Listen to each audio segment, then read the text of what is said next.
last night's games, and we begin with the New York Liberty. Ended up getting the dub against the LA Sparks at home. I'll probably have a separate video about the installation that the New York Liberty ended up having outside the arena. It was really awesome portraits. It's really cool. I'll probably have a separate thing to talk about that. But to talk about the actual game, we saw the New York Liberty get the dub. Ultimately, the final score was 89-79. And when it comes to this game, I have to talk about two players in particular. Natasha Cloud for the New York Liberty, who balled out of control. She was doing her thing yesterday. And we, of course, also got to talk about Julie Vanloo. But first, let's talk through this game. All right. So the New York Liberty ended up, rallying to ultimately get the dub. Here's the thing: in the first half, the Liberty didn't play that great. They really didn't. They weren't really hitting the shots that they need to make, and they weren't clicking. Because remember, guys, remember.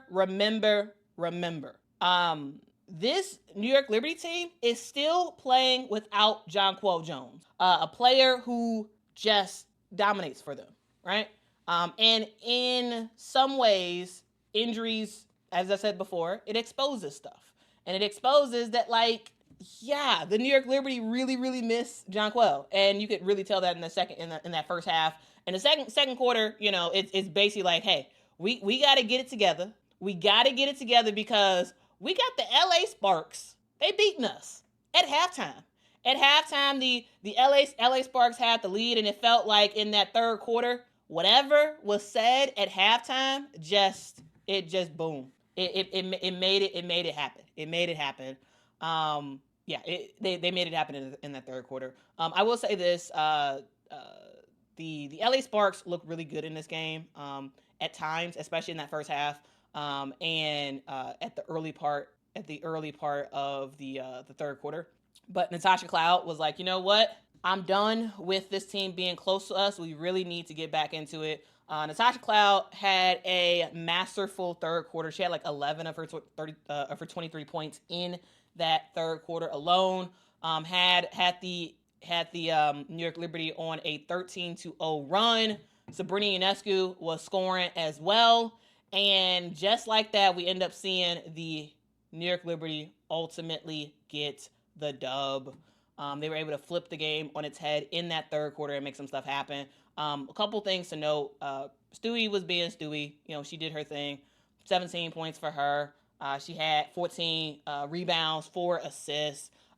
Sabrina Ionescu, 20 points, 6 rebounds, 6 assists. But turnovers matter. 7 turnovers for her in yesterday's game. And Tosh Cloud was MVP for the New York Liberty. She had 23 points in yesterday's game, 7 assists, 4 rebounds, only 2 turnovers. Yeah, Go says, imagine if Natasha Cloud isn't there, Liberty might be under 500 this year. There has been so many times so far this season, I would say at least 3 or 4 that I can specifically count to Natasha Cloud kind of saving the day for the New York Liberty. I think she really just stepped up and made stuff happen for this squad. So hey, shout out to Tosh. Okay. So with this win, we end up seeing Sandy Brondello lock up the All-Star coaching spot. So it's going to be Sandy versus Cheryl in the All-Star game in terms of coaching. And so now that was the New York Liberty. Now for the LA Sparks, I think you got to have your head held high. I think you have to have your head held high in this game because you played against the defending champs. You gave them a run for their money in the first half, and then they kick you in the face in the second half. Absolutely. Absolutely they did. But Dearica Hamby had a really good game. She had 25 points in yesterday's game. Almost a double-double with 9 rebounds as well. Rae Burrell, I was very excited to see her make her long-awaited return. She's been out for weeks since, the first game of the season. And yesterday she ended up playing around 12 minutes, ended up having 5 points. So it's great to see her back. It's going to, she was out for like 6 weeks. She's on crutches, the whole thing. And so yeah, you gotta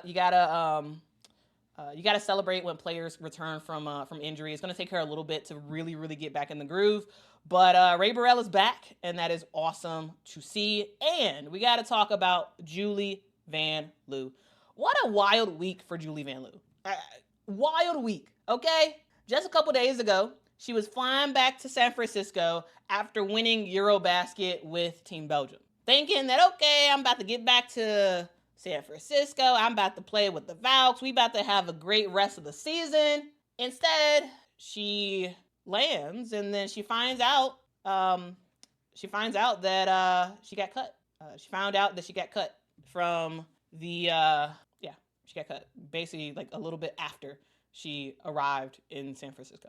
And so Julie Vanloo did not get that news and just say, you know what, I'm going back to Europe. I'm done with America. I'm done with the WNBA. No, she stayed in America and she waited for her next opportunity. And that next opportunity came yesterday. And before yesterday's game between the Liberty and the Sparks, I saw a photo of Julie Vanloo just hanging out outside of Barclays Center in New York, watching the clock, waiting to get picked up. And then, boom, call comes from the LA Sparks GM. Julie Vanloo is now a Spark. The team came and got her from outside, and she made her debut for the LA Sparks last night, just literally hours after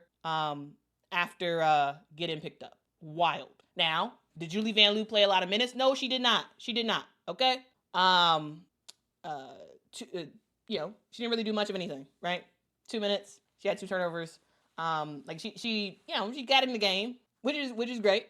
So it wasn't like she did a lot because, again, she had zero practice at all with this team. And so that's a thing. And, it was cool to see her. It was cool to see her there. And also she has her teammate, Julie Allemand, who also is on Team Belgium. And so they were able to connect and all that stuff. And so that's pretty cool.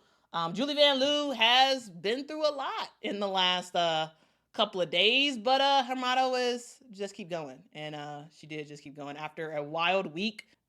Sometimes you just got to be like, hey, let me sit and wait for my next opportunity. Let me sit and wait. And she got it.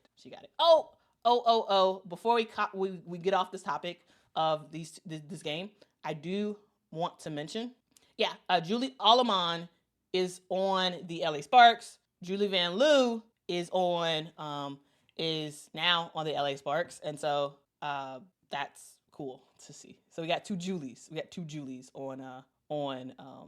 On the LA Sparks right now.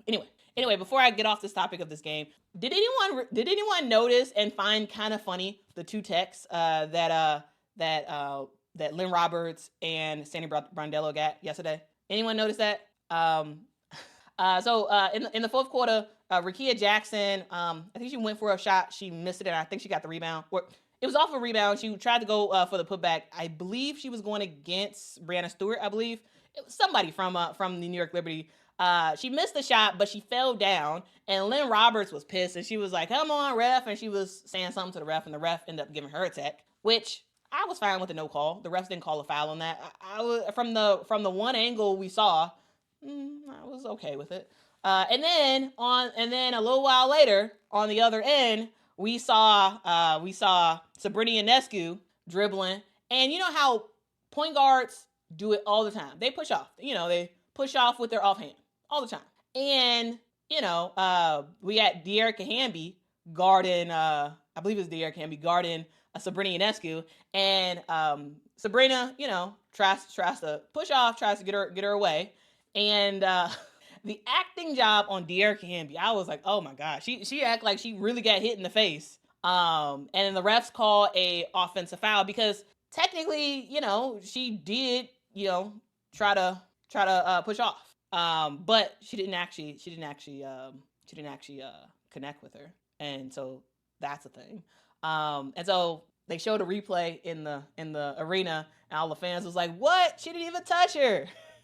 And Sandy Brondello got mad about it, and so she was arguing with the refs, and the refs called a tech on her. Okay, And so tech on Lynn Roberts, tech on Sandy Brondello.